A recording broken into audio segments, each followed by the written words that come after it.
this conversation, I mean, it's back again. It never really went away for a lot of people, but with the leaking of that memo, such have been written by, within the Lagos state government, set up, essentially, the questions have been raised yet again. And we're joined on the program this morning to take a look at this by Mr. Additional Ogulana, who is a legal practitioner and lead counsel to NSA's Petitioners. He joins us virtually from Lagos this morning. Good morning, Mr. Ogulana. It's good to see you again.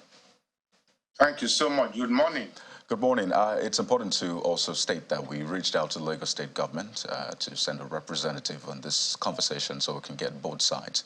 But clearly, they're yet to show up. But as soon as they do, we'll bring them into this conversation. But Mr. Ogulana, I mean, reading through that leaked memo and seeing the casualty figure, 103, whatever the case is, wherever the the bodies were gotten from, it is saddening, nonetheless, because these are human lives. Anyway, the Lagos state government has given some sort of explanation as to how those bodies were gotten, saying they're not from the Lekki toll gate incident. But please tell us, seeing that leaked memo and the conversation that has trailed it, putting into consideration the Lagos state government's response as well in that statement, what is your reaction to this?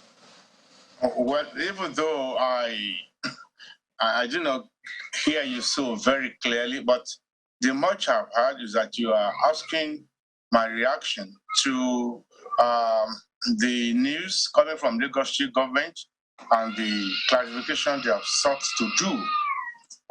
Well, let me say something. The government is being clever by half, and they are telling not the absolute truth. Yes, I agree with the position that the 103 bodies that were said, not all of them were picked up from Lekki toll gate and its environs. It is true that, to use the word the pathologist used, that's Professor Bafunwa at the panel, he was saying bodies were scavenged. That is, that's the language they use, that they were picked from different places. Corpses were picked from different places. But around the area of the Lekki toll gate, there were corpses too, and these bodies were retrieved. Some of them were dumped at the General Hospital at the Lagos Island and all that. So for government now to be saying, "Oh no," there was nobody. In fact, they use the word there's no named citizen. Now the question I want to ask them is this: even the 103 people or corpses now that they want to dispose of, did they have any names? There was no name. And I want to correct the impression. The bodies that were taken around the environment of the Lekki toll gate, when Baba Fafunwa was speaking, he at least identified 3 that were perforated with missiles. So 3 were perforated with missiles. So this statement are saying it's unfortunate. I think on both sides, people saying that, oh, the 103 is proof that actually 103 people were killed at the Lekki toll gate. I think that's a very, very grave error, and I will not join anybody saying that. But to say that there was nobody recovered in the environment of that Lekki toll gate, of that incident of 2010, 2020, is completely wrong. And if we want to go beyond that, the people that are dead are dead. But what even now the government, the system of governance that we have in Lagos State, and by extension Nigeria, is showing that they are even profiting. You want to profit by cruel loss of life. How could you say that you have approved 61 million naira to bury 103 degraded bodies in a mass grave? People that are unidentified, people that nobody came up to claim and all that. I mean, that's horrendous. And that is part of the problem why Nigeria cannot recover back, because we have the leadership that is asking the poor, the masses, to sacrifice, and then you are running very expensive, bloated government. How can you imagine that? Something that a local government can do, mass burial of just 103 people? How many people have the Nigerian army buried on the war front? Is this how they are spending money? This is the concern of me as a person, of my two organizations, the Ramimba Radical Agenda Movement in the NBA, that sponsored us to go and represent these people at the Lekki Gate panel, you know, and as well as oxygen. We said people should breathe, and you want to bury 103 people with 61 million naira, degraded body. Well, Mr. Gulano, I mean, this is not it at all. So I fought the position of government that just been clever by half, even though I do not support, frankly speaking, a position that says all the 103 people were victims that were killed or were massacred at the Lekki Gate. This is my response. Right. So you sort of balanced that statement and the leaked memo that came out, spoken for both sides. But another major issue which you have raised is the funds. So let's quickly speak to that, because there are other issues that have come up. But regarding the money budgeted for it, according to that memo, I mean, I will not pretend to know what it costs to go through that whole process of laying to rest, you know, corpses and all of that. Are you saying that it shouldn't be as much as 61 million? If you're saying that, do you understand the process, and how much do you think it should cost instead for 103 my brother, we are talking of mass burial. You are not doing individual plots. You are saying mass burial. People, well, there was a situation like that about, 20 years ago, when people, during the stampede, I think July 2001, when there was a bomb scare or something, and a lot of people perished at Okiafa, near Isolo and Ejigba and everything, and there was mass burial for them. For goodness sake, let us be sane in this country. And government should not be taking people for fools and act with impunity.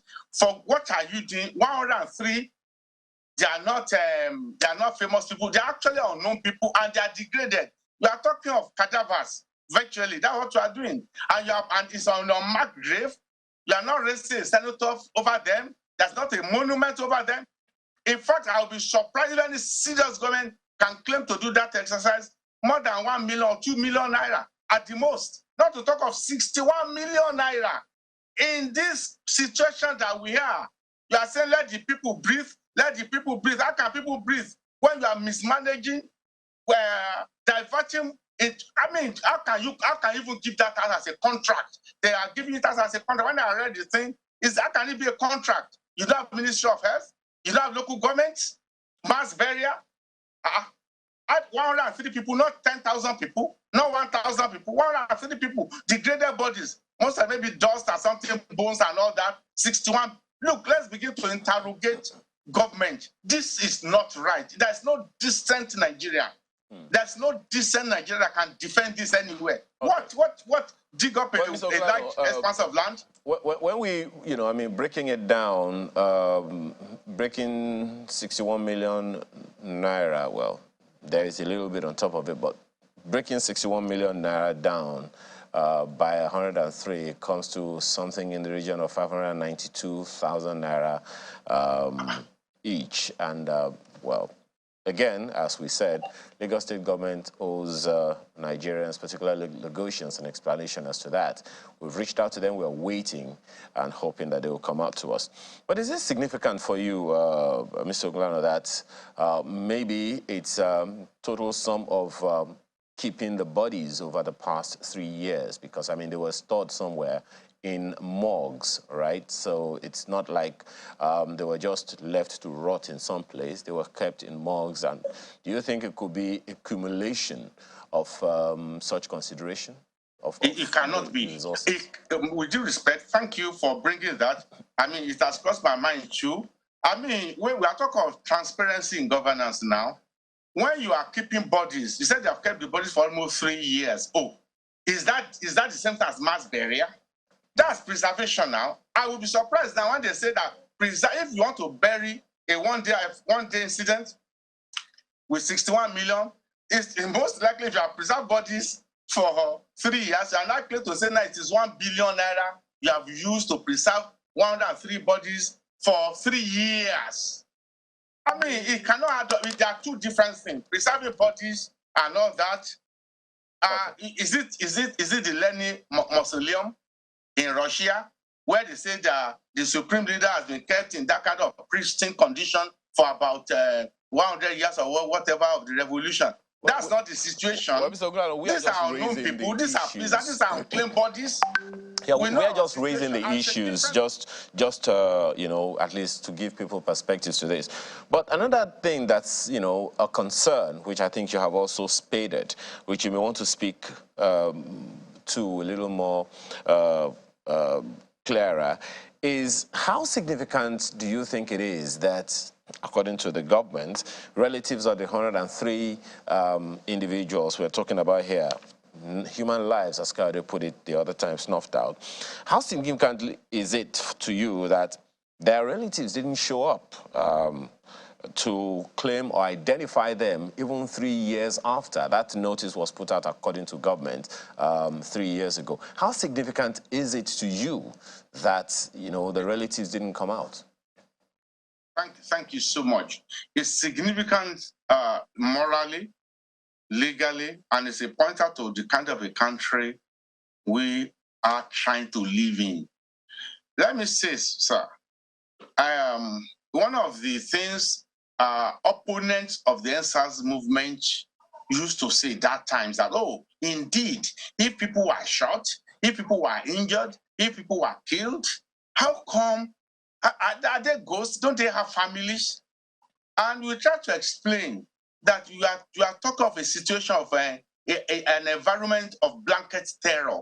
I knew what took myself and my team to even manage to get the few people. I think in all I represent about 24 people at the panel. If you follow the panel, you find out that the first 2 or 3 sittings, it was only government show, the Lagos state government, the Nigerian military and all that. We couldn't even manage to get NSAS people who could dare to come out. The survivors, you have to plead with their parents. Some of them have to defy their parents. They have to trust in us because they were haunting them.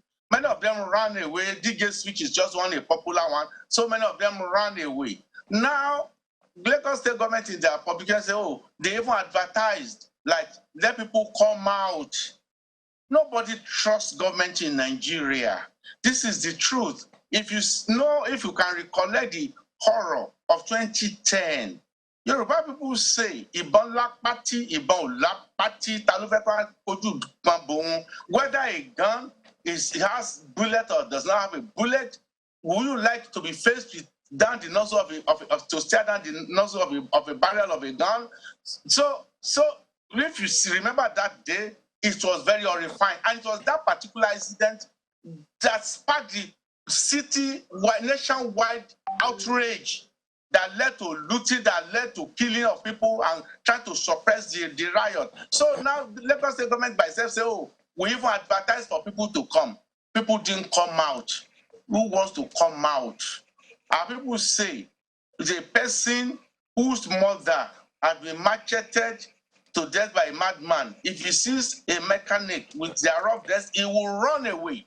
It will just an illustration. So does it now mean because people did not come, all these 3 people, can we now turn the argument against Lagos state government and say, oh, you are just merely telling a lie, you just want to embezzle money, that's why you are claiming 103 people. Where are their family? Are you very message you can received. see how ridiculous the position of those people. Pardon me, Mr. Ogulano, because we're running out of time on this. Significant. If you can still hear me.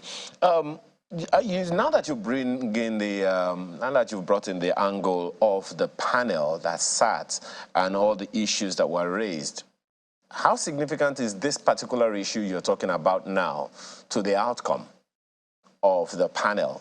Because, I mean, it's very concerning, isn't it? But where I would say that it's only proved indeed that people not only died in Lekki, people died all over. And one of the points, one of our arguments before the panel is that it is significant that earlier on that day, there had been a situation at Orile involving the police. The military did not go there. The first casualty, the first shootout and everything, confrontation was at Orile on that day. The military did not go there because that was not the epicenter of the NSAS protest in Lagos State. They didn't go there. They only went to Lekki and went to Ikeja. They went to Ikeja, because I was there at Ikeja. They went to Ikeja and then moved to Lekki, or maybe they did a pincer movement and went to Lekki. So that tells you what the Justice, Honorable Justice Okuwobi's panel did was true. They did not say 103 people, but the evidence before them showed that people were shot at, people died, and I'm relying on Obafunwa. And more importantly, you will recall that, was it not 2 years ago, that the governor, and I'm speaking authoritatively here, the governor admitted to it by himself that victims, they reach out to victims, and I know for a fact that they gave each, at least of the people that are represented behind the table, behind the door, 3.2 million naira in cash. I mean, if there are no victims, if nothing happened, why did Governor Jide Sanwo-Olu government now a year after denying, after set up a white paper to say, oh, there was no massacre, then why did you give money to these people? I know they are my clients. I know they did it. And they gave to other people too, as represented by a senior counsel, Olumide Fusika, and his own team. It only proved that government was lying, government has been duplicitous, and they've had to come out clean, really, on this issue. Okay. But I do not agree that the panel found that 103 people were killed at Lekki Gate. I will not join people to say that. Well, as you said, Professor John Obafunwa had said that a total of 99 bodies were recorded between October 19th and 24th, and 3 were from Lekki. So he said that much before the panel, which you, of course, also participated in. But I'd like you to speak to this as we wind down now. So the panel of inquiry was set up. 32 recommendations were made. I think 11 were taken by the government, and some others were forwarded to the federal government and the NEC. There's still unresolved issues, at least as far as some people are concerned, from those recommendations, and it raises questions whether or not this will ever die down. But speak to this. Questions are being raised. If this was meant to be done in secrecy, if the government was doing anything sinister, or trying to cover up anything, at least regarding these bodies, why would it raise a memo? Why would it have any paper trail such that, I mean, if there's a paper trail, it can be found out anyway. So to that extent, would you say that the government was indeed trying to cover up something if there's actually a paper trail? Oh, are you talking of the memo of the burial? Yes, the memo of the burial now. Oh, the memo of the burial. I will only say that you see, what they have to do things by there's a not just a matter of paper trail. Like they said truthfully, after the crisis, I think maybe after the panel, during the panel, there was an announcement. I read this in the paper too, that please come out to the different bodies littering our mugs and all that. If you know them, please come. If you don't come, we'll dispose of them and all that. So that is not eviction. They did that. And so when they now came out now to say, oh, that they want to bury all these people, and these bodies were picked up during, I think that was 8 days or 9 days, real uprising. I'll call it an intifada. To use the Palestinian situation, you know, as an illustration. So what I'm trying to say is that now they say, so, okay, we now want to do this because after 3 years and nobody has come up and all that, even vehicles, after sometimes they dispose them of, that's normal. I won't say it's a cover-up.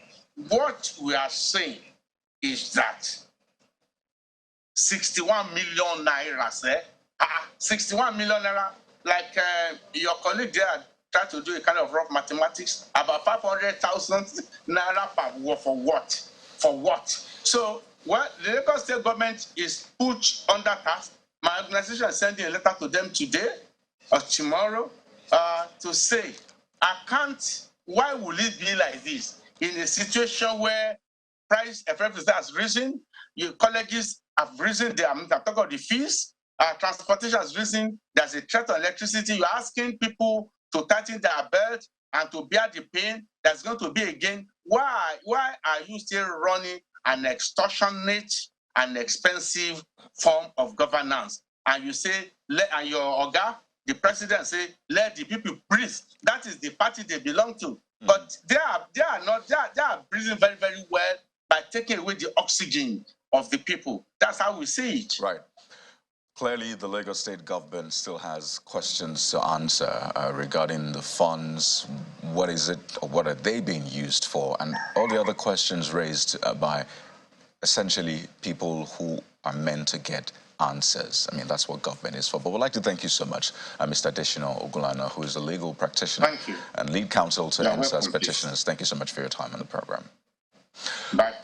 Right, we'll take a moment now. When we return, we're talking about an important conversation. It concerns security, and that's the moment. Stay with us.